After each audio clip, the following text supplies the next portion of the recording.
The city never slept, but it whispered. In the alleys of Brooklyn, where the streetlights flickered like dying candles and the cobblestones remembered the blood of 100 silent wars, the whispers had names: Salvatore, Lucchese, Omerta, and in recent years another name had begun to echo through the darkness with a strange, foreign cadence: Peter of Georgia. Peter Kemularia stood at the window of the Lucchese family's private clubhouse on Mulberry Street, his broad shoulders casting a shadow that stretched across the mahogany table behind him. The room smelled of cigar smoke and aged whiskey, of power and silence. Outside, the midnight moon hung low and swollen over Little Italy, painting the rooftops in silver and ash. Peter's reflection in the glass was that of a man carved from stone, high cheekbones that spoke of Caucasus mountains, dark eyes that had seen too much, a scar running from his left temple to his jaw, a gift from his youth in Tbilisi. He was 42 years old, but he carried himself with the weariness of a man twice that age. The weight of loyalty, he had learned, was heavier than any chain. Peter. The voice came from behind him, smooth as silk and cold as winter. The Don is asking for you. Peter turned slowly. Carmine DeLucci, the underboss, stood in the doorway with his hands folded in front of him, his tailored suit immaculate, his eyes unreadable. Carmine was a man of precision, a man who measured loyalty in blood and obedience in silence. He had climbed the ranks of the Lucchese family by never asking questions and always delivering results. He and Peter had worked together for 7 years, and in all that time, Carmine had never once smiled. What does he want? Peter's accent was thick, the vowels rounded and heavy, the consonants clipped.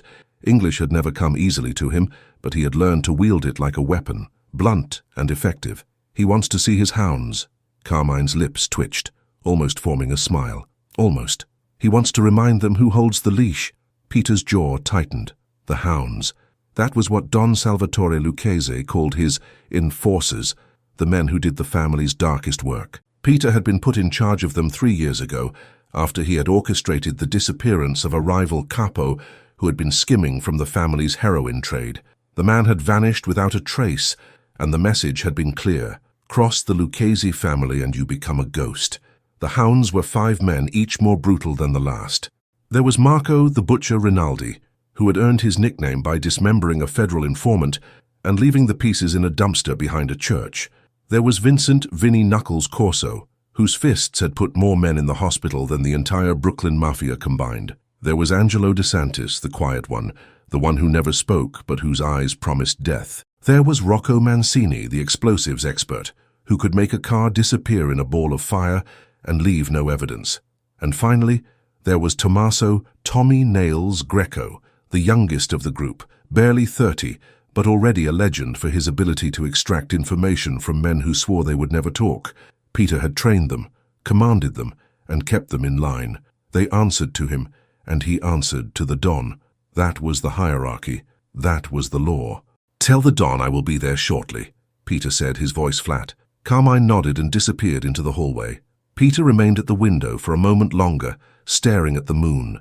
In Georgia, they had legends about the moon. Stories of wolves who transformed under its light, of men who made deals with shadows and paid the price in blood. His grandmother had told him those stories when he was a boy, sitting by the fire in their small house on the edge of Tbilisi, her voice low and rhythmic, her eyes gleaming with something between fear and reverence.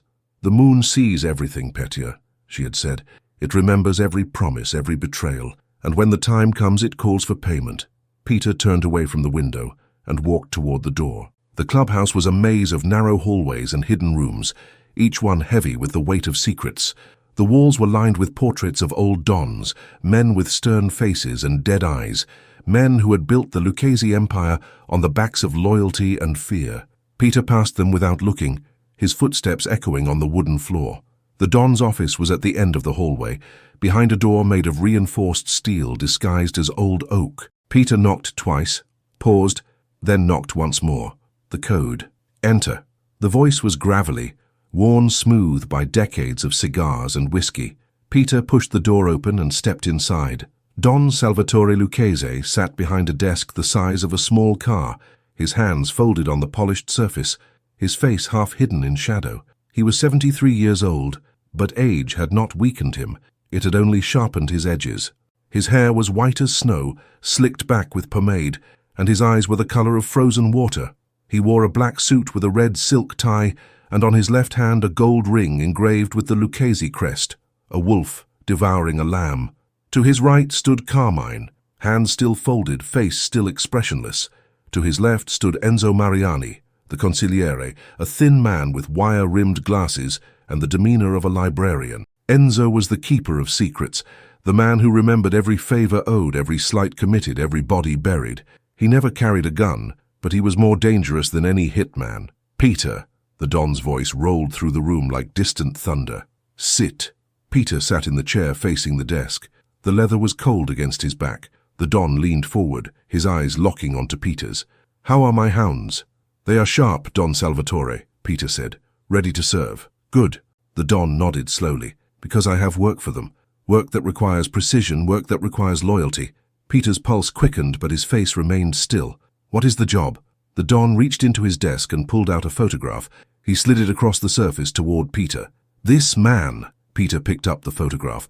The face staring back at him was young, barely 25, with dark curly hair and wide, frightened eyes. The face was familiar, too familiar. Peter's blood turned to ice. "His name is Georgi Cemularia," the Don said, his voice flat. "Your brother." The room tilted.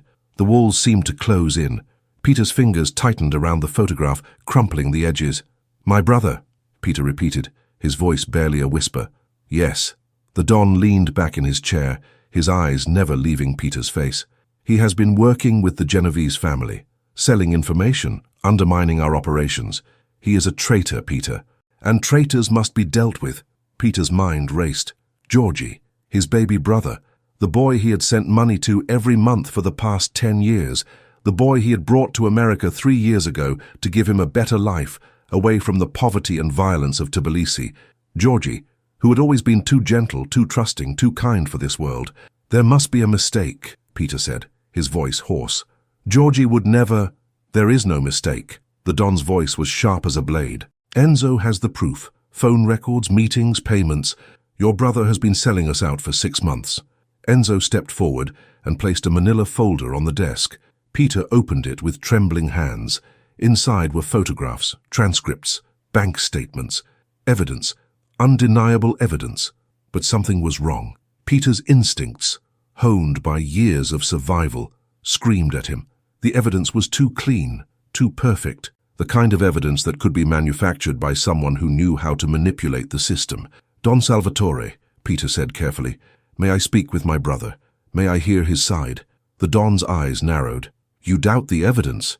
"I doubt nothing, Don Salvatore," Peter said quickly, "but loyalty to the family begins with loyalty to the truth. If my brother is guilty, I will deliver the punishment myself.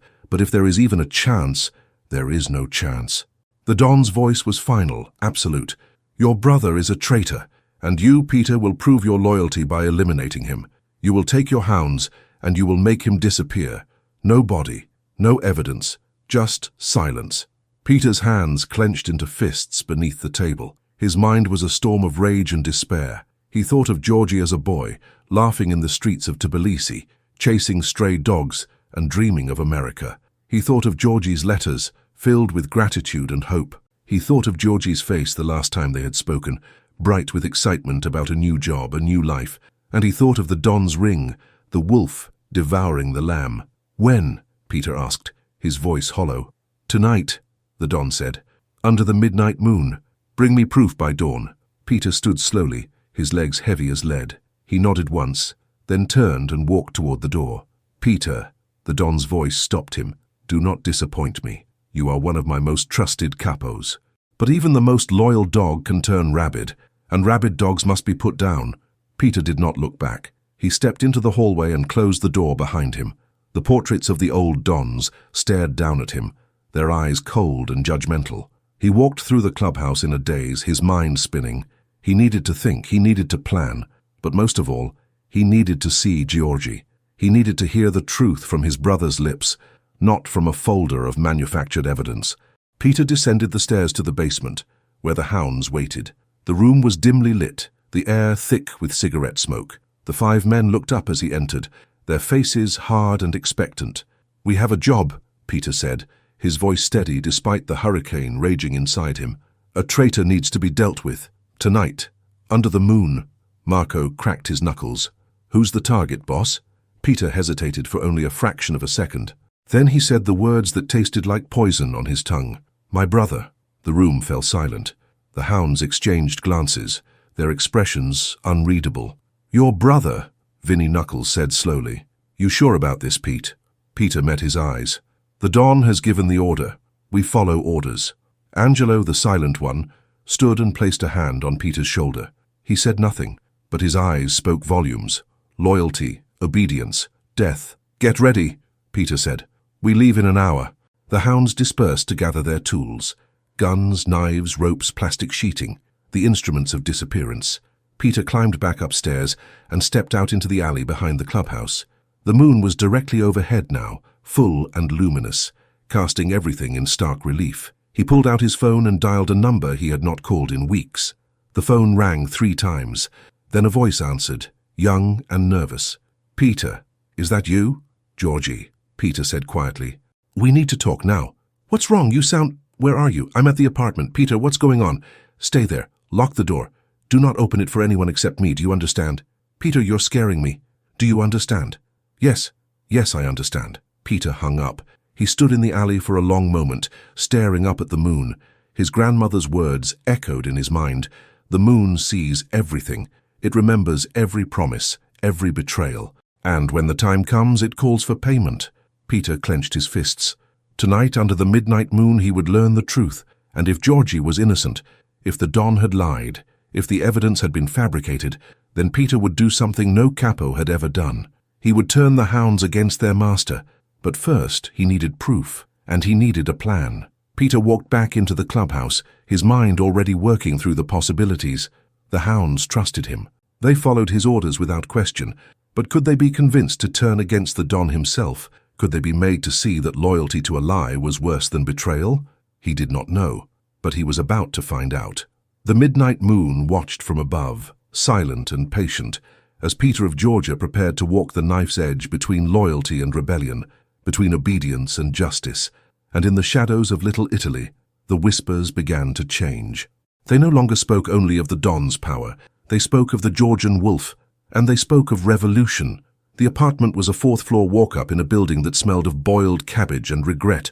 Peter climbed the stairs 2 at a time, his heart pounding in his chest, his mind a whirlwind of doubt and fury. The hallway was dim, lit only by a single flickering bulb that cast dancing shadows on the peeling wallpaper. He could hear a television playing somewhere, the muffled voices of a late-night talk show, laughter canned and hollow. He reached the door marked 4C and knocked 3 times, soft and deliberate. "Georgie, it's me." The sound of a chain sliding, a deadbolt turning. The door opened a crack and Georgie's face appeared in the gap, pale and frightened. His dark curly hair was disheveled, his eyes wide and red-rimmed, as though he had been crying. He looked even younger than his 25 years, fragile in a way that made Peter's chest tighten with protective rage. "Peter," Georgie's voice cracked. "What's happening? Why did you sound like that on the phone?" Peter pushed the door open gently and stepped inside. The apartment was small, barely more than a single room with a kitchenette in one corner and a bed shoved against the opposite wall. The furniture was second-hand, the walls bare except for a single photograph taped above the bed, a picture of their mother, taken in Tbilisi 30 years ago, her smile bright and hopeful. Peter locked the door behind him and turned to face his brother. Georgie stood in the center of the room, his hands trembling, his shoulders hunched as though bracing for a blow. "Sit down," Peter said quietly. Georgie sat on the edge of the bed, his hands clasped between his knees. Peter remained standing, his back to the door, his eyes never leaving his brother's face. "Tell me the truth," Peter said. "Have you been working with the Genovese family?" Georgie's face went white. "What? No. Peter, no, I would never—" "Do not lie to me." Peter's voice was sharp as broken glass. "The Don has evidence, phone records, meetings, payments. He says you have been selling information for 6 months. Georgie's mouth opened and closed, no sound coming out. Then, slowly, tears began to stream down his face. "I didn't," he whispered. "I swear to you, Peter, I didn't. I don't even know anyone in the Genovese family. I don't know what evidence he's talking about. I swear on Mama's grave, I would never betray you." Peter studied his brother's face, searching for any sign of deception, but all he saw was terror and confusion. Georgie had never been a good liar. Even as a child, his face had always betrayed him. When he stole bread from the market, his guilt was written in every line of his expression. When he broke their neighbor's window with a rock, he confessed before anyone even asked. This was not the face of a traitor. This was the face of a man being hunted for a crime he did not commit. "Tell me everything," Peter said, his voice softening slightly. "Every meeting, every phone call, every person you have spoken to in the last 6 months. Leave nothing out." Georgie wiped his eyes with the back of his hand and took a shuddering breath. "I got a job 3 months ago, working at a restaurant in the Bronx. It was just washing dishes, nothing important, but the pay was good, and I thought maybe I could save enough to bring Nana over from Georgia, like you always talked about." Peter's jaw tightened. Their grandmother, still living in Tbilisi, alone in the house where they had grown up. He had promised to bring her to America, but the years had slipped away and the promise had remained unfulfilled. "Go on," Peter said. "The owner of the restaurant, his name is Carlo Messina. He seemed nice. He would talk to me sometimes, ask me about Georgia, about you. I thought he was just being friendly." Georgie's voice broke. "But then, 2 weeks ago, a man came to see me. He said his name was Frankie. He said he was a friend of Carlo's. He asked me questions about you, about the family, about the Don." Peter's blood turned cold. "What did you tell him?" "Nothing." Georgie's voice rose, desperate. "I told him nothing. I said I didn't know anything, that you never talked about work. He got angry. He said I was lying. He said if I didn't cooperate, there would be consequences. But I didn't say anything, Peter, I swear." Peter paced the small room, his mind racing. Carlo Messina, Frankie, names he did not recognize, but that meant nothing. The mafia was a web of connections, some visible, some hidden in shadow. If someone wanted to frame Georgie, it would be easy. A few fabricated phone records, a few staged photographs, a few well-placed lies whispered in the Don's ear. But why? Why target Georgie? Why target Peter? "This man Frankie," Peter said slowly. "What did he look like?" "Thin, maybe 50 years old, grey hair, glasses. He had a tattoo on his wrist, a bird, I think, or maybe a snake. I couldn't see it clearly." Peter's mind snapped to attention. A thin man with glasses. Enzo Mariani, the Consigliere, had a younger brother named Francesco, Frankie the Snake Mariani, a low-level associate known for his work in extortion and fabrication. A man who could manufacture evidence, who could build a case out of smoke and lies. The pieces began to fall into place. Enzo had presented the evidence to the Don. Enzo, who never made a move without calculating every angle, every consequence. Enzo, who stood to gain the most if Peter were removed from his position. Peter had been the Don's favorite capo for 3 years. He commanded the Hounds, the most feared enforcers in the family. He had the Don's ear, the Don's trust. And trust, in the mafia, was the most valuable currency of all. If Peter were discredited, if he were forced to prove his loyalty by killing his own brother, he would be broken. Even if he obeyed, the act would hollow him out, make him weak, make him vulnerable. And if he disobeyed, he would be marked for death. Either way, Enzo would win. He would step into the vacuum, consolidate his power, and position himself as the next underboss, or perhaps even the next Don. "Peter." Georgie's voice pulled him back to the present. "What are we going to do?" Peter stopped pacing and looked at his brother. Georgie's face was streaked with tears, his eyes pleading, his hands still trembling. He looked so small, so helpless. And in that moment, Peter made a decision. He would not kill his brother. He would not play Enzo's game. He would not sacrifice Georgie to protect himself. But he would not run either. Running meant death for both of them. Running meant abandoning everything he had built, everything he had earned. No, there was only one way forward. He would expose Enzo's lie. He would turn the Hounds against the conspiracy, and he would make the Don see the truth. But to do that, he needed proof, real proof, not fabricated evidence. "Listen to me," Peter said, crouching in front of Georgie. "I am going to fix this, but you must do exactly as I say. Do you understand?" Georgie nodded, his eyes wide. "Pack a bag. Take only what you need. You're going to leave this apartment tonight and go to a safe house, I know. It is in Queens, above a butcher shop. The owner's name is Anton. He is from Georgia, like us. You tell him I sent you and he will hide you." "But Peter..." "No arguments. You will stay there until I come for you. You do not leave. You do not call anyone. You do not trust anyone except Anton. Do you understand?" "Yes," Georgie whispered. Peter stood and pulled a wad of cash from his pocket. He pressed it into Georgie's hands. "This is for Anton, and this is for you. If something happens to me, you use this money to get out of the city. You go back to Georgia, you take care of Nana. Nothing is going to happen to you," Georgie said, but his voice lacked conviction. Peter placed a hand on his brother's shoulder. "I hope you are right, but if I am wrong, if I do not come back, you must promise me you will survive. You will live. You will not waste the chance I am giving you." Georgie's tears flowed freely now. "I promise." "Good." Peter pulled his brother into a brief, fierce embrace. Then he released him and stepped back. "Go now and do not look back." Georgie grabbed a duffel bag from under the bed and began stuffing clothes into it. Peter watched for a moment, then turned and left the apartment.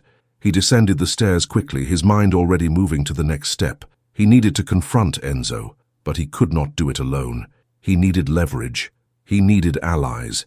And most of all, he needed the Hounds. Peter stepped out into the street. The midnight moon was still high, casting long shadows across the pavement.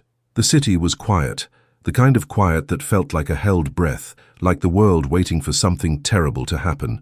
He walked 3 blocks to a payphone on the corner of Mott and Hester. He dialed a number from memory and waited. The phone rang twice. Then a gruff voice answered. "Yeah? Marco. It is Peter.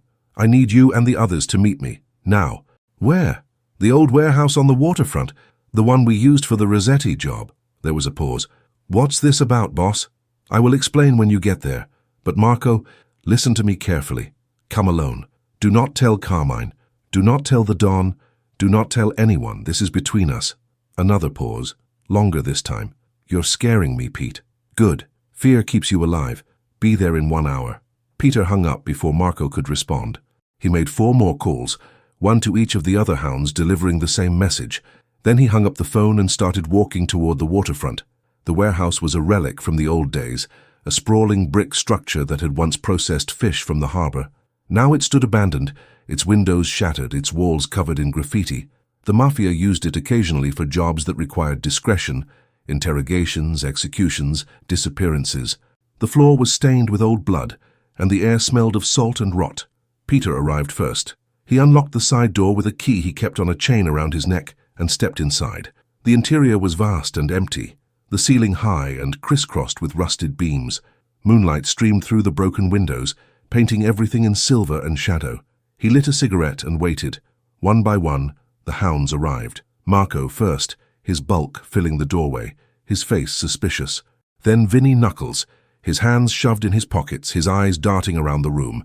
Angelo next, silent as always, his expression unreadable. Rocco followed, carrying a duffel bag that probably contained enough explosives to level the building.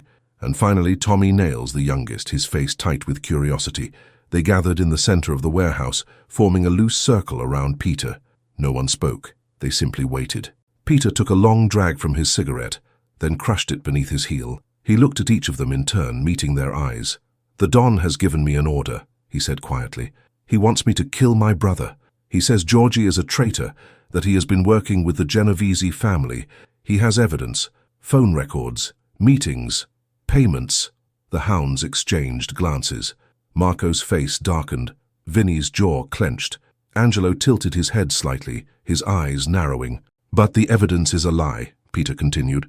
"It was fabricated by Enzo Mariani and his brother Frankie. They are trying to destroy me by forcing me to kill an innocent man. They want me broken, or they want me dead. Either way, they win." "You sure about this?" Vinnie asked, his voice low. "I am sure," Peter said. "My brother is not a traitor, but Enzo is, and if we do nothing he will succeed. He will take my place. He will take control of the Hounds. And he will use you to eliminate anyone who stands in his way." Rocco stepped forward, his face grim. "What are you asking us to do, Pete?" Peter met his eyes. "I am asking you to stand with me. I am asking you to help me expose Enzo's lie and make the Dons see the truth. But I will not order you, I will not force you. If you want to walk away now. I will not hold it against you." No one moved. Marco spoke first, his voice like gravel. "You brought me into this family, Pete. You trained me. You trusted me when no one else would. I owe you my life. So if you say Enzo's lying, I believe you." Vinnie nodded. "Same here, boss. You've never steered us wrong. If you say we fight, we fight." Angelo simply placed a hand over his heart and nodded once. Rocco grinned, a cold, dangerous expression. I never liked Enzo anyway. Too much talk, not enough action. Let's burn his world down. Tommy Nails, the youngest, hesitated. Then he stepped forward. I'm with you, Pete. All the way. Peter felt something shift inside him, something that had been frozen for years beginning to thaw. Loyalty, true loyalty, not bought with fear or obligation, but earned through respect and trust. Thank you, he said quietly, but understand this. What I am asking you to do is treason. If we fail, we will all die. The Don does not forgive betrayal. Then we don't fail, Marco said simply. Peter nodded. Here is what we are going to do. Tomorrow night the Don is hosting a feast at his estate, a celebration for his granddaughter's engagement. All the Capos will be there, all the soldiers, and Enzo will be there, standing at the Don's right hand. So what's the play? Rocco asked. We gather proof of Enzo's conspiracy. We find Frankie the Snake and make him confess. Then we bring that confession to the Don in front of everyone, and we expose Enzo for what he is. And if the Don doesn't believe us? Tommy asked. Peter's eyes hardened. Then we turn the Hounds against the Don himself. The warehouse fell silent. The weight of those words hung in the air like smoke. You're talking about a coup, Vinny said slowly. You're talking about killing the Don. I am talking about justice, Peter said. I am talking about loyalty to the truth, not blind obedience to a lie. The Don has ruled this family for 30 years. But if he cannot see that Enzo is poisoning him from within, then he has lost the right to lead. The Hounds looked at each other. Then, one by one, they nodded. We are with you, Marco said. Whatever it takes. Peter exhaled slowly. Then let us begin. We have one day to find Frankie and make him talk. One day to gather the proof we need. And one night to change everything. The Hounds dispersed into the shadows, each one moving with purpose, each one carrying the weight of rebellion. Peter stood alone in the center of the warehouse, staring up at the broken ceiling, at the moonlight streaming through the cracks. His grandmother's words echoed in his mind once more. The moon sees everything. It remembers every promise, every betrayal, and when the time comes, it calls for payment. Tomorrow night, under the midnight moon, the payment would come due, and Peter of Georgia, the Capo who had always obeyed, would become something far more dangerous. A wolf who had slipped his leash. Dawn broke over Brooklyn like a bruise, the sky streaked with purple and grey, the air thick with the promise of rain. Peter had not slept. He had spent the night in the warehouse, pacing the blood-stained floor, smoking cigarette after cigarette, his mind working through every angle, every possibility, every way the plan could fail. By the time the sun rose, he had mapped it all out. The Hounds had their assignments. Marco and Vinny would locate Frankie the Snake. Angela would watch Enzo's movements throughout the day, shadowing him without being seen. Rocco would prepare contingencies, escape routes, safe houses, and, if necessary, explosives. Tommy Nails would work his contacts in the police department, ensuring that no one would interfere if things turned violent. And Peter would do what he did best, hold the leash and wait for the right moment to let go. At 7 in the morning, his phone rang. Marco's voice was tense but controlled. We found him. Frankie's holed up in a social club in Bensonhurst, Enzo's territory. He's got 2 guys with him. Do not move until I get there, Peter said. I want him alive. I want him talking. Understood, boss. Peter hung up and left the warehouse. The streets were beginning to wake, the early morning shift shuffling toward their jobs, delivery trucks rumbling past, pigeons pecking at trash on the sidewalks. The city looked ordinary, innocent even, but Peter knew better. Beneath the surface, the city was a battlefield, and every man was either predator or prey. He took a cab to Bensonhurst, a neighborhood of narrow streets and crowded row houses, where the Italian flag hung from fire escapes, and old men sat on stoops drinking espresso and reading newspapers in the language of the old country. The social club was on the corner of 18th Avenue and 86th Street, a dingy storefront with blacked-out windows and a faded sign that read, Colombo Athletic Club. Everyone knew it was a front for the Mariani crew, a place where low-level associates gathered to gamble, drink, and wait for orders. Peter met Marco and Vinny in an alley 2 blocks away. They were leaning against a dumpster, smoking, their faces hard and alert. He's still inside, Marco said. We've been watching since 5 this morning. He hasn't come out. The 2 guys with him are muscle, but nothing we can't handle. Good, Peter said. We go in quiet. No guns unless necessary. I want Frankie scared, but I want him whole. If we kill him, we have no proof. Vinny cracked his knuckles. What about the muscle? Do what you need to do, Peter said, but leave Frankie to me. They crossed the street and approached the social club. The door was locked, but Marco produced a set of picks and had it open in under 30 seconds. They slipped inside, moving silently through the darkened interior. The club smelled of stale beer and cigar smoke, the floor sticky beneath their shoes. A single light burned in the back room, casting a yellow glow through the open doorway. Peter motioned for Marco and Vinny to flank the entrance. Then he stepped into the doorway, his hands loose at his sides, his eyes cold and steady. Frankie the Snake sat at a small table, a deck of cards spread in front of him, a glass of whiskey at his elbow. He was exactly as Georgie had described him, thin, grey-haired, wire-rimmed glasses perched on his narrow nose. The tattoo on his wrist was visible now, a coiled serpent with its fangs bared. Two men sat on either side of him, both thick-necked and dull-eyed, the kind of muscle that followed orders without thinking. Frankie looked up as Peter entered, and his face went pale. "Peter Kemularia," he said, his voice high and tight. "What a surprise." "Not a surprise," Peter said quietly. "A reckoning." Frankie's eyes darted to the two men beside him. "Tony, Sal, get rid of him." The two men stood, their hands moving toward their waistbands. But before they could draw their guns, Marco and Vinny stepped through the doorway behind Peter. Marco moved like an avalanche, his fist connecting with Tony's jaw in a single devastating blow that sent the man crashing into the wall. Vinny grabbed Sal by the throat and slammed him face first into the table, shattering the wood and scattering the cards. Frankie tried to run, but Peter was faster. He grabbed the smaller man by the collar and slammed him back into his chair. Frankie's glasses went flying, clattering across the floor. "Please," Frankie gasped, his hands raised in front of his face. "Please, I didn't mean—" "You fabricated evidence against my brother," Peter said, his voice low and deadly. "You built a case out of lies and sold it to your brother Enzo.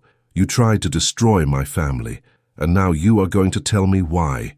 "I don't know what you're talking about," Frankie stammered. "I swear, I don't—" Peter pulled a knife from his belt, a long, curved blade that gleamed in the dim light. He pressed the point against Frankie's cheek, just below his left eye. "You have two choices," Peter said. "You can tell me the truth, or I can carve it out of you. Choose quickly." Frankie's breath came in short, panicked gasps. Sweat poured down his face. His eyes rolled wildly, looking for escape, for mercy, for anything. "Okay," he whispered. "Okay, I'll talk. Just don't hurt me." Peter pulled the knife back slightly. "Start from the beginning, and do not lie." "I will know." Frankie swallowed hard. "It was Enzo's idea. He came to me 2 months ago. He said he needed to get rid of you. He said you were getting too powerful, that the Don trusted you too much. He said if you stayed, you'd eventually challenge him for the position of underboss. So he decided to frame my brother. He said it was the perfect play," Frankie said, his words tumbling out in a rush. "He knew you loved your brother. He knew you'd do anything to protect him. So he told me to make it look like Georgie was working with the Genovese family. He gave me money to set up fake meetings, to create phone records, to build a paper trail. He wanted the evidence to be perfect, so the Don wouldn't question it." "And then what?" Peter asked. "Then you'd have to kill Georgie to prove your loyalty, and even if you did, you'd be broken. You'd be weak, and Enzo could push you out and take control of the Hounds himself." Frankie's voice cracked. "I'm sorry, Peter. I didn't want to do it, but Enzo said if I didn't help him, he'd have me killed. I had no choice." Peter's jaw tightened. "There is always a choice." He grabbed Frankie by the collar and hauled him to his feet. "You are going to repeat everything you just told me. Tomorrow night, at the Don's feast in front of everyone, you are going to confess to fabricating the evidence. You are going to name Enzo as the conspirator, and you are going to beg the Don for mercy." "He'll kill me," Frankie whimpered. "Perhaps," Peter said, "but if you do not confess, I will kill you. Right now, and I will make it slow." Frankie's legs gave out. He sagged in Peter's grip, nodding frantically. Okay, I'll do it. I'll confess. Just please don't kill me." Peter released him and Frankie collapsed onto the floor, sobbing. Peter looked at Marco and Vinny. "Take him to the warehouse. Keep him there until tomorrow night. Do not let him out of your sight. And do not let him contact anyone." Marco nodded. "What about these two?" He gestured to Tony and Sal, both of whom were groaning on the floor, dazed and bleeding. "Leave them," Peter said. "They will tell Enzo what happened. That is what I want. I want him to know that I am coming for him." Peter turned and walked out of the social club. The rain had started. a light drizzle that misted the streets and made everything look washed out and grey. He walked for blocks, his mind turning over the next steps, the next moves. By the time he returned to the warehouse, Angelo was waiting for him. The silent enforcer stood in the shadows near the entrance, his face as unreadable as ever.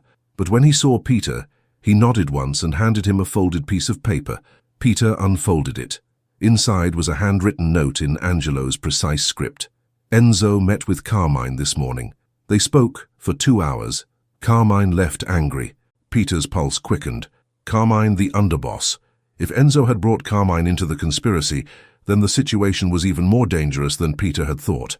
Carmine was the Don's second in command, the man who enforced the Don's will with ruthless efficiency. If Carmine was working with Enzo, then the entire upper structure of the family was compromised. But if Carmine had left angry, then perhaps the alliance was not as solid as Enzo believed. Perhaps there was a crack, a weakness that could be exploited. Peter looked at Angelo. "Did you hear what they said?" Angelo shook his head. "Keep watching Carmine," Peter said. "I need to know whose side he is on." Angelo nodded and disappeared into the rain. Peter spent the rest of the day preparing. He visited the Don's estate, posing as a loyal Capo, delivering a gift for the upcoming feast, a case of aged wine from a vineyard in Sicily. He used the opportunity to study the layout, to note the entrances and exits, to identify where the Don would sit, where Enzo would stand, where the soldiers would be stationed. The estate was a sprawling mansion in Staten Island, surrounded by high walls and iron gates, with manicured gardens and a fountain in the courtyard. The feast would be held in the grand hall, a cavernous room with vaulted ceilings, crystal chandeliers, and a long table that could seat 50 people. It was a place of power and opulence, a place where the Don's authority was absolute. But even kings could be toppled, even empires could fall. As the sun set, Peter returned to the warehouse. The Hounds were all there, waiting. Frankie was bound to a chair in the corner, his face pale and drawn, his eyes red from crying. Tommy Nails was cleaning a pistol, Rocco was assembling a detonator, Marco and Vinny were playing cards, their movements calm and unhurried. Angelo stood by the window watching the rain. Peter addressed them all. "Tomorrow night we walk into the lion's den. We will stand before the Don, before Carmine, before Enzo, before all the soldiers and capos of the Lucchese family, and we will accuse the Consigliere of treason. If the Don believes us, Enzo dies," Vinny said. "And if he doesn't?" Tommy asked. "Then we die," Peter said simply. "But we do not die quietly. If the Don refuses to hear the truth, then we turn the feast into a battlefield. We take Enzo down ourselves, and we give every man in that room a choice: stand with justice or die with lies." Rocco grinned. "I like those odds." "You're insane," Frankie sobbed from his chair. "You're all insane. You can't fight the Don. You can't win." Peter walked over to Frankie and crouched in front of him. "You are right. We cannot win by force. But we are not fighting with force. We are fighting with truth. And the truth, Frankie, is a sharper weapon than any blade." He stood and looked at the Hounds. "Get some rest. Tomorrow night, we make history." The Hounds dispersed to find whatever sleep they could. Peter remained awake, standing at the window, staring out at the rain-soaked city.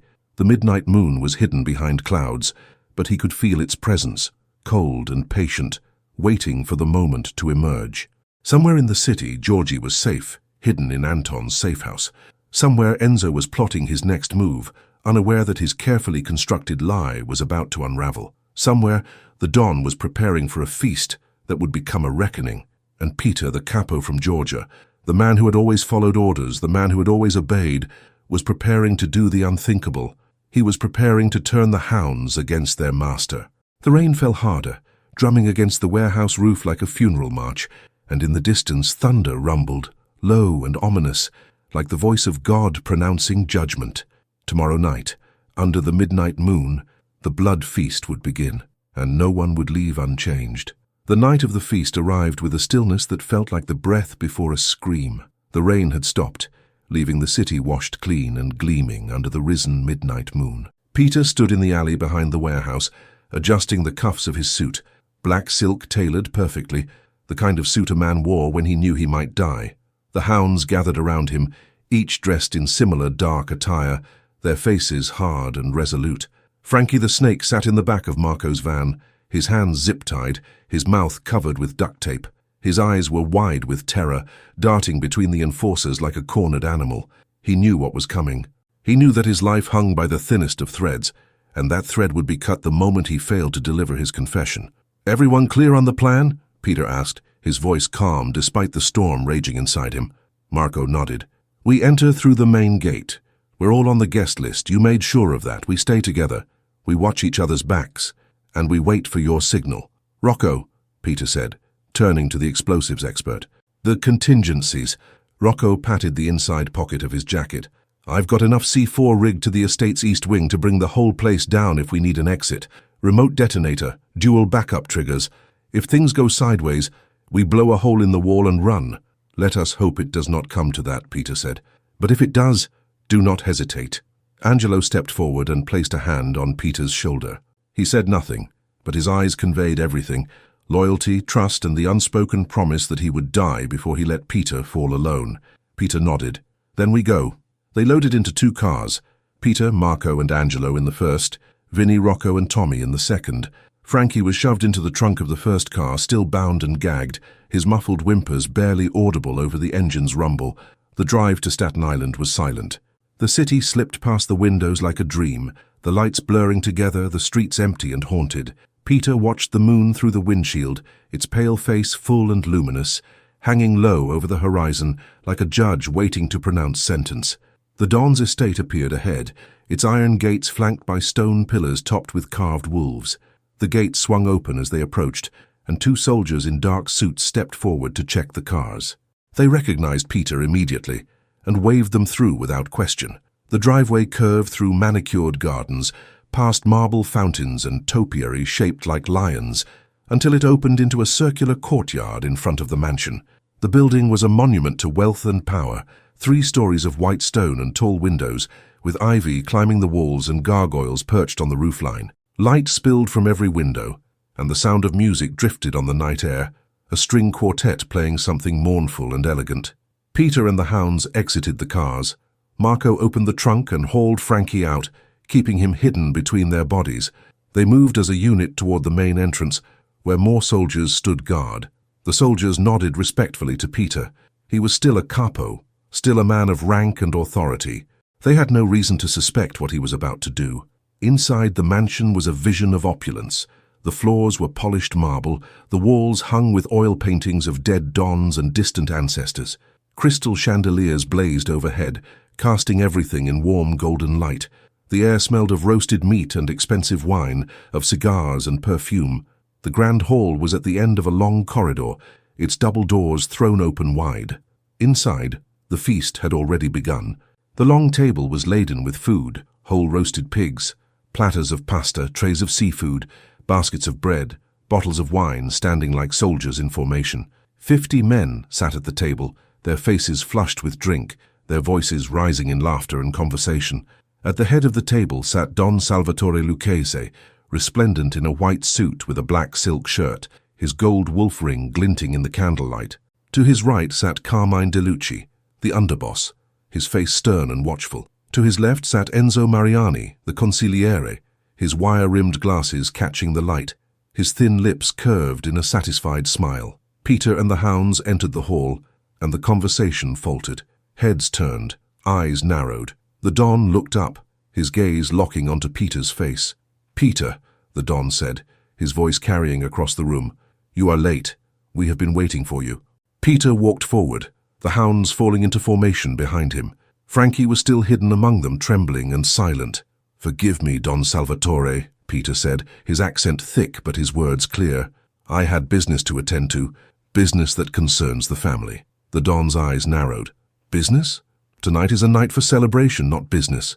"This cannot wait," Peter said. He stopped 10 feet from the Don's chair, his hands loose at his sides, his gaze steady. "I have come to speak a truth that must be heard." A murmur rippled through the room. Enzo's smile faltered. Carmine's jaw tightened. The Don leaned back in his chair, his fingers steepled in front of him. "Speak then," the Don said, "but choose your words carefully. You stand before the entire family." Peter took a breath. This was the moment. This was the precipice. Once he stepped over, there would be no turning back. "3 days ago you gave me an order," Peter said. You told me to kill my brother, Georgi Cemularia. You said he was a traitor, that he had been selling information to the Genovese family. You showed me evidence, phone records, meetings, payments. The Don nodded. And you have not yet carried out the order. Your brother still lives. Because the evidence was a lie, Peter said, his voice rising. It was fabricated, manufactured by a man who sought to destroy me, by forcing me to kill an innocent man. The room exploded into noise. Men shouted. Chairs scraped back, hands moved toward hidden weapons. The Don raised one hand and silence fell instantly. That is a grave accusation, the Don said, his voice cold as ice. Do you have proof? I do, Peter said. He gestured to Marco, who shoved Frankie forward. The thin man stumbled and fell to his knees, his face pale, his eyes streaming with tears. Marco ripped the duct tape from his mouth, and Frankie gasped for air. This is Francesco Mariani, Peter said. Brother of your consigliere. He is the man who built the case against my brother. He is the man who created the lies, and he is going to tell you why. All eyes turned to Frankie. He looked up at the Don, then at Enzo, then back to the Don. His mouth opened and closed. No sound coming out. Speak, the Don commanded. Frankie's voice was a whisper, barely audible. It's true. I made it all up. The phone records, the meetings, the payments. None of it was real. I fabricated everything. Enzo shot to his feet, his face red with fury. He's lying. He's been coerced. Look at him. He's terrified.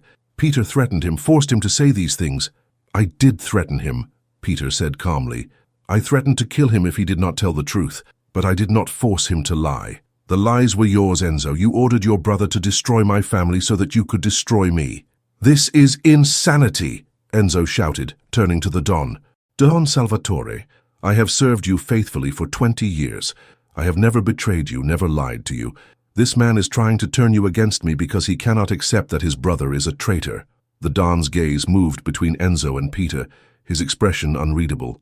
The room held its breath. Frankie, the Don said quietly, look at me. Frankie raised his tear-streaked face. Did your brother Enzo order you to fabricate evidence against Georgi Cemularia? Frankie's lips trembled.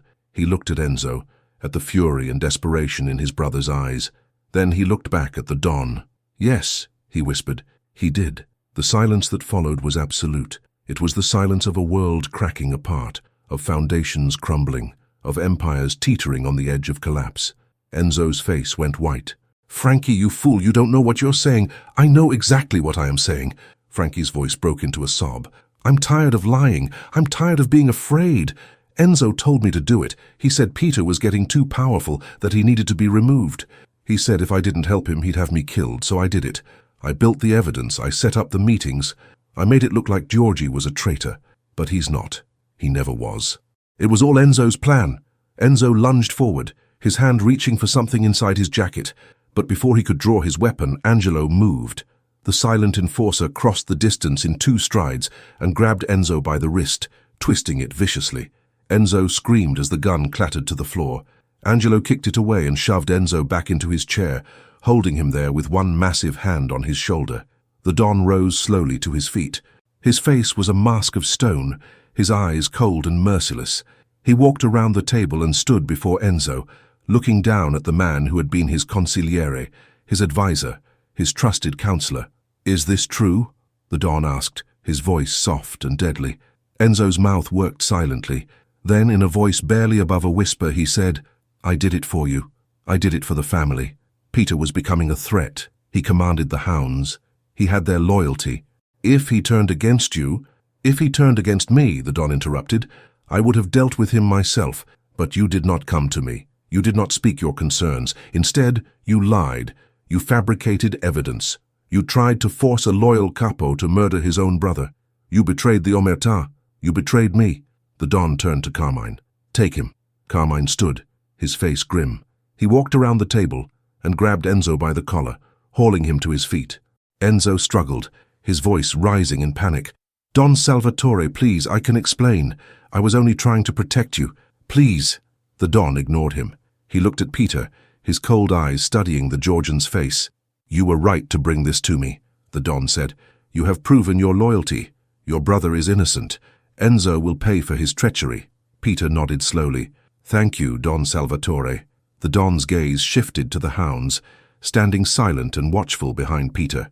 And these men, they stood with you. They risked everything to bring the truth to light. They are loyal. They are the best men I have ever known, Peter said quietly. The Don returned to his chair and sat down heavily.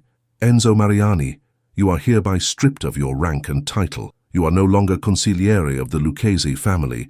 You are no longer a member of this family. You are nothing. Enzo's legs gave out. He sagged in Carmine's grip, his face crumpling, tears streaming down his cheeks. As for your punishment, the Don continued, it will be carried out in the old way. You will be taken to the woods, you will be given a shovel, and you will dig your own grave. And when the grave is deep enough, you will be shot and buried in it. Your name will be forgotten, your family will be shamed, and no one will speak of you again. Carmine dragged Enzo toward the door.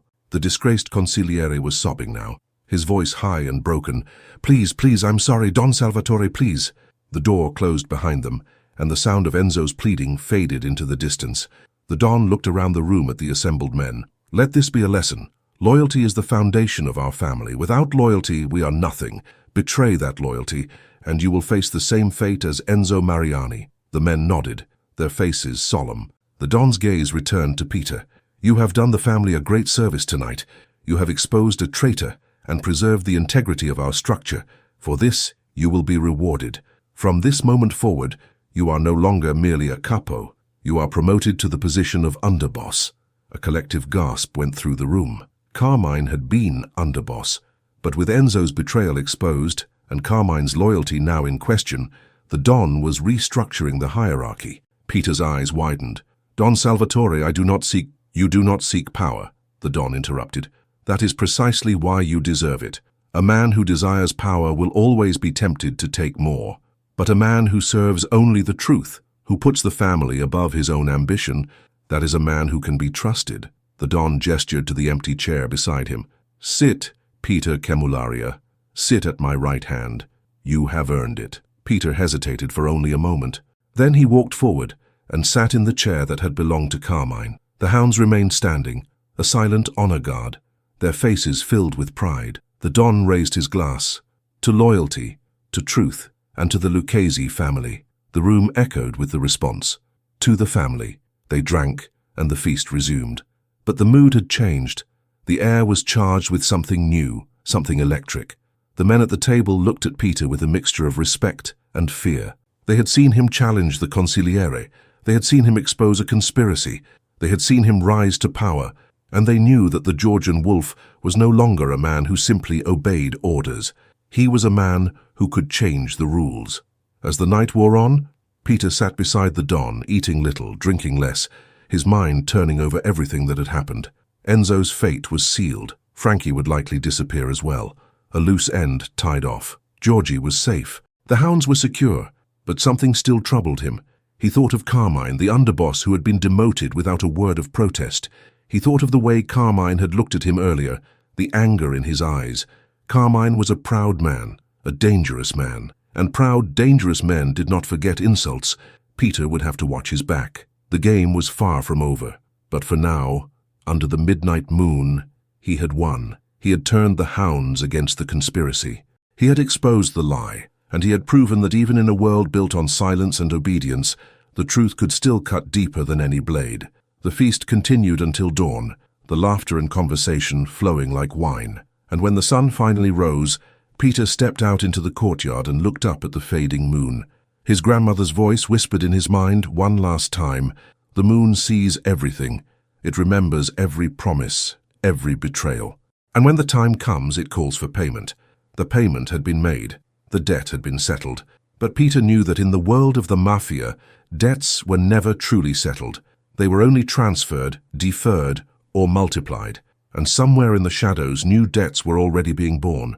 New betrayals were already being whispered, and new wolves were already sharpening their teeth. 3 weeks passed like shadows slipping through fingers. Peter settled into his new role as underboss, with the weight of a man who had not sought the crown, but could not refuse it. The Hounds remained his, loyal as ever, their respect for him deepened by the blood feast that had toppled Enzo Mariani. The other capos watched him with wary eyes, uncertain whether to admire or fear the Georgian who had rewritten the rules. But Peter felt no triumph, only exhaustion. He had moved into a larger apartment in Manhattan, a place with high ceilings and windows that overlooked the city, but he spent most nights at the clubhouse on Mulberry Street, working through ledgers and territory maps, mediating disputes between crews, and carrying out the Don's will with the same precision he had always employed. The Don trusted him completely now, confiding in him as he had once confided in Enzo, sharing plans and secrets that had been hidden from all but the innermost circle. Yet the victory tasted like ash. Georgie had been brought out of hiding and given a legitimate job managing a restaurant in Queens, far from the family's operations, far from danger. He was safe, but the light in his eyes had dimmed. He looked at Peter differently now, with a mixture of gratitude and something else. Fear, perhaps, or sorrow, the knowledge that his brother had become something more than human, something carved from stone and shadow. They saw each other rarely, and when they did, the conversations were brief and hollow, filled with empty words about the weather and the restaurant's business. The bond between them, once unbreakable, had been stretched thin by the weight of what Peter had done to save him. The Hounds, too, had changed. Marco was quieter, his brutal efficiency now tinged with a darkness that had not been there before. Vinny drank more, his laughter forced and hollow. Rocco seemed restless, always looking for the next job, the next explosion, as though the silence between violence was unbearable. Tommy Nails had grown harder, his youthful energy replaced by a cold professionalism. And Angelo. Angelo was still silent, still watchful, but his eyes carried a sadness that Peter recognized because he saw it in his own reflection. They had won. But the cost of victory was written in the lines of their faces, in the weight of their silence, in the way they moved through the world like ghosts haunting their own lives. And then there was Carmine. Carmine DeLucci, the former underboss, had been demoted to Capo, a humiliation that would have broken lesser men. But Carmine was not a lesser man. He accepted the demotion with his usual stone-faced silence, never speaking a word of complaint, never showing a flicker of emotion. He continued to carry out his duties with ruthless efficiency, managing his crew, collecting tributes, enforcing the Don's will.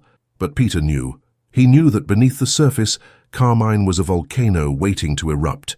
He knew that every smile Carmine offered was a blade hidden in velvet. He knew that the former underboss was biding his time, waiting for the perfect moment to strike. Angelo's reports confirmed Peter's suspicions. Carmine had been meeting with other capos in secret, late-night gatherings in social clubs and back rooms, conversations that ended the moment anyone else approached. He was building alliances, gathering support, preparing for something. Peter brought his concerns to the Don, but the old man dismissed them. "Carmine is loyal," the Don said, his voice tired. "He has served me for 30 years. He accepted his demotion without complaint. If he is meeting with the other capos, it is only to ensure they remain loyal to the family. You worry too much, Peter. Not every shadow hides a knife." But Peter had learned that in the world of the mafia, every shadow did hide a knife, and the question was not whether the knife would strike, but when. The answer came on a cold October night, exactly 3 weeks after the blood feast. Peter was in his apartment, standing at the window, smoking a cigarette and watching the city lights shimmer in the distance. The midnight moon hung over Manhattan like a silver coin, full and bright, casting everything in pale, ghostly light. He thought of his grandmother, of the stories she had told, of the wolves and the shadows and the debts that could never be paid. His phone rang. Marco's voice was tense, urgent. "Boss, we got a problem. The Don's been hit." Peter's blood turned to ice. "What?" "Someone put a bomb in his car. He's alive, but barely. They got him to the hospital. Carmine's calling an emergency meeting at the estate. All capos, all soldiers. He says we need to respond immediately." "I will be there in 20 minutes, Peter said. He hung up and grabbed his coat, his mind racing. A bomb in the Don's car. An assassination attempt. It was bold, reckless, desperate. The kind of move that only someone with nothing to lose would make, or someone with everything to gain. Peter drove to Staten Island faster than the law allowed, his hands tight on the wheel, his jaw clenched. The Hounds met him at the gates of the estate, their faces grim. "How bad is it?" Peter asked. "Bad," Vinny said. "The explosion took off his legs.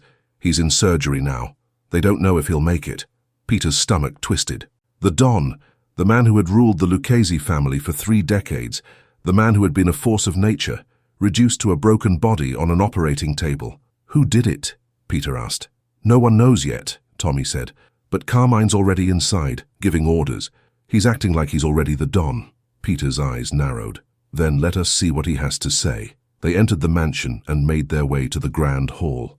The room was filled with capos and soldiers, their faces hard and angry, their voices rising in overlapping shouts. At the head of the table stood Carmine, his hands raised for silence, his expression grave. "Brothers," Carmine said, his voice cutting through the noise, "we have been attacked. Our Don, the man who built this family, who led us through wars and triumphs, has been struck down by cowards, but we will not allow this to stand. We will find the men responsible, and we will make them pay."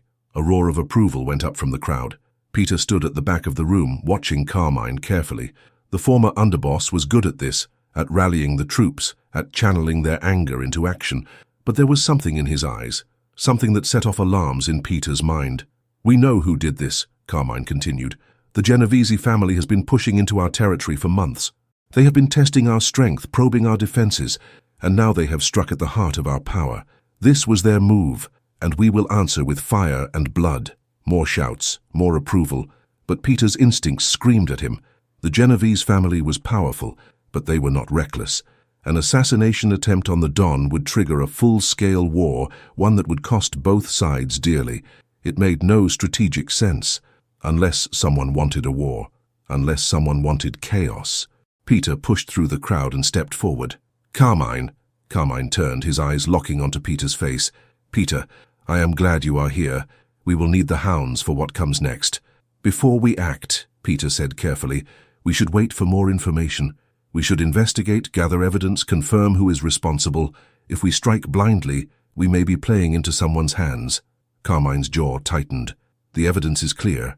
"The Genovese family has no reason to start a war right now," Peter interrupted. "They are still recovering from their last conflict with the Colombo family. An attack like this would be suicide for them, unless they are certain they can win, or unless someone else wants us to believe they are responsible." A murmur went through the room.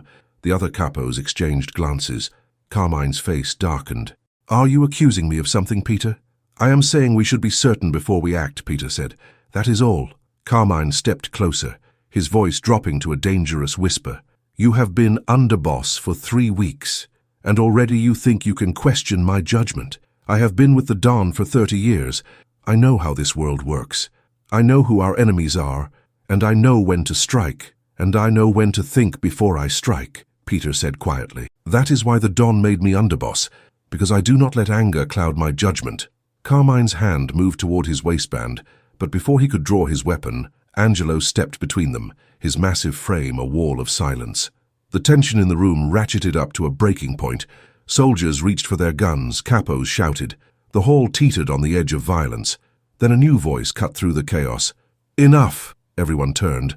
In the doorway stood Don Salvatore Lucchese, supported by 2 nurses, his legs wrapped in bandages, his face pale as death, but his eyes still burning with the fire of command. He should have been in surgery. He should have been unconscious, but somehow, impossibly, he was here. The room fell silent. The Don limped forward, his weight supported by the nurses, his breathing labored. He reached the head of the table and lowered himself into his chair with a grimace of pain. "I am not dead yet," the Don said, his voice hoarse but strong. "And while I still draw breath, I am still the Don of this family." "Don Salvatore," Carmine said, his voice strained. "You should be resting. Let me handle this." "You will handle nothing," the Don said sharply. "I heard what you said, Carmine. You want to start a war with the Genovese family. You want to strike without evidence, without thought, without strategy. That is not how I have led this family for 30 years. That is the path of fools." Carmine's face went white. "I was only trying to protect the family. You were trying to seize power," the Don said coldly. "You thought I would die on that operating table. You thought you could take my place, start a war, and consolidate your control in the chaos. But you forgot one thing, Carmine.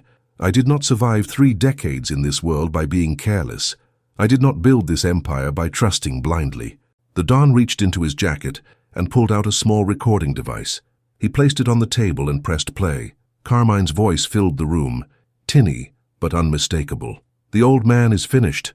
Once he's gone, I'll take control. We'll start the war with the Genovese, and in the confusion I'll eliminate Peter and the Hounds.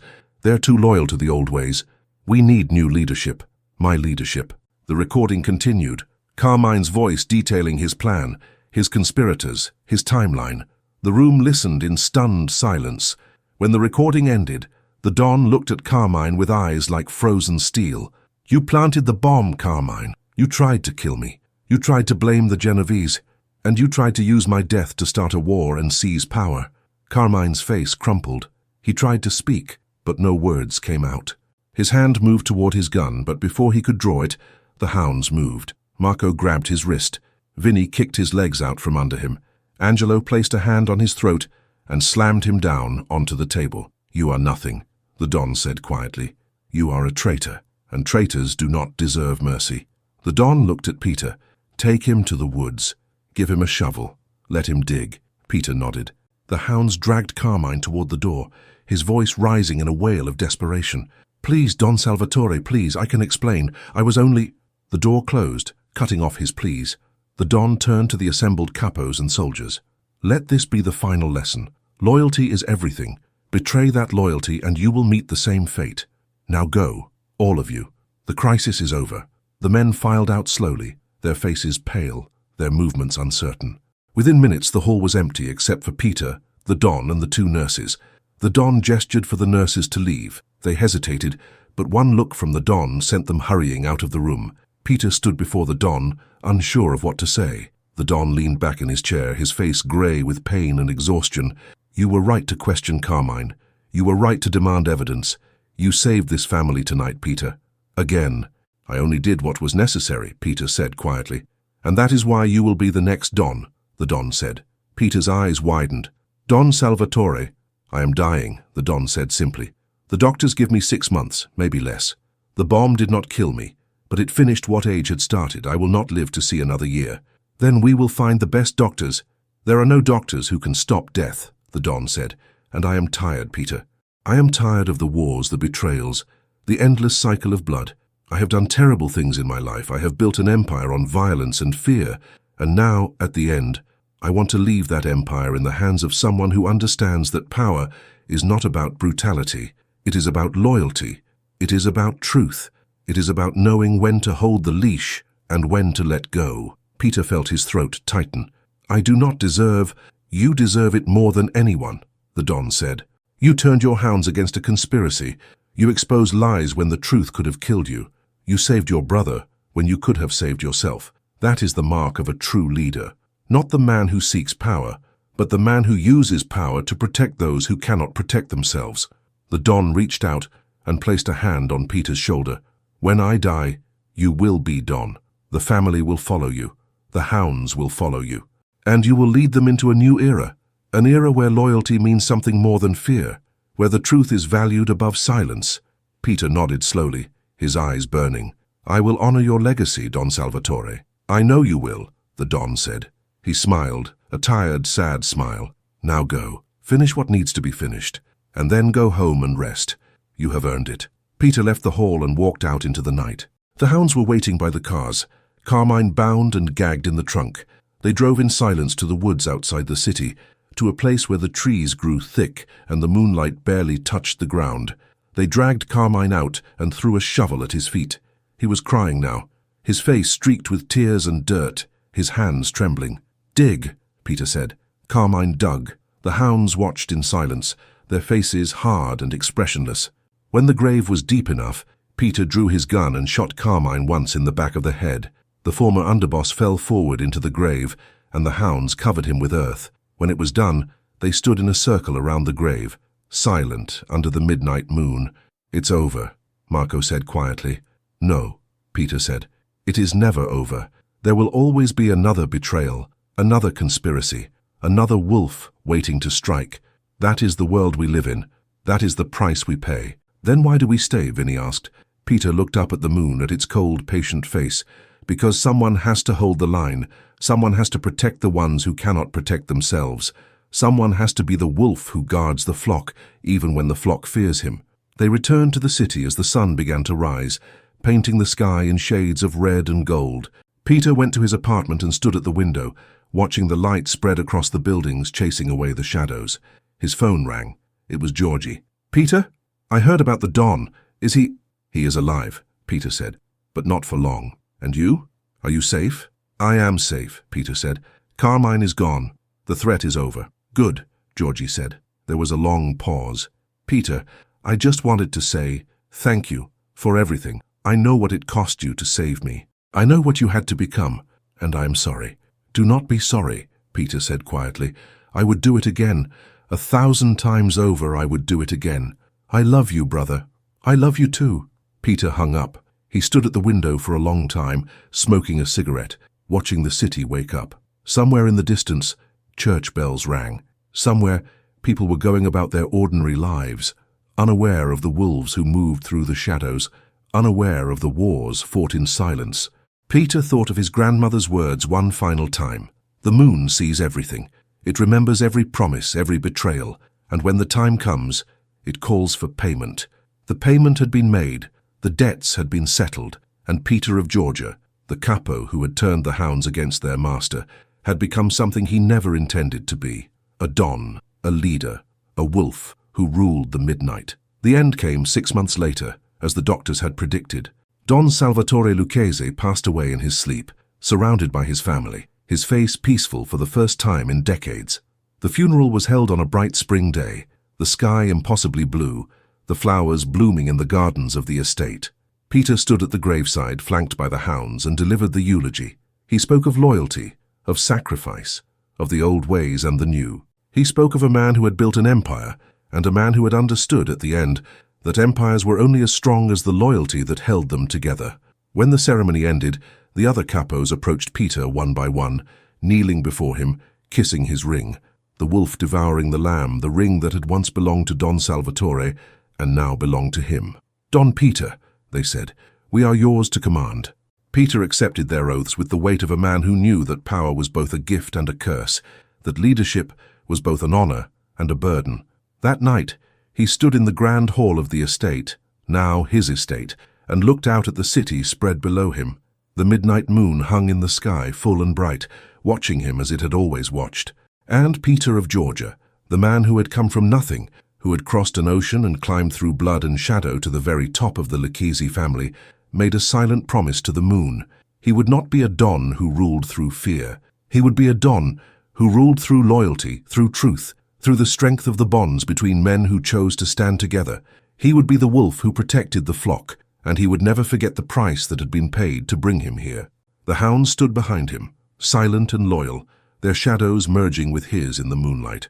And somewhere in Queens, Georgie Cemularia looked up at the same moon and whispered a prayer for his brother, the wolf who had saved him. The midnight moon watched over them all, patient and eternal, remembering everything, forgetting nothing. And in the shadows of Little Italy, the whispers changed once more.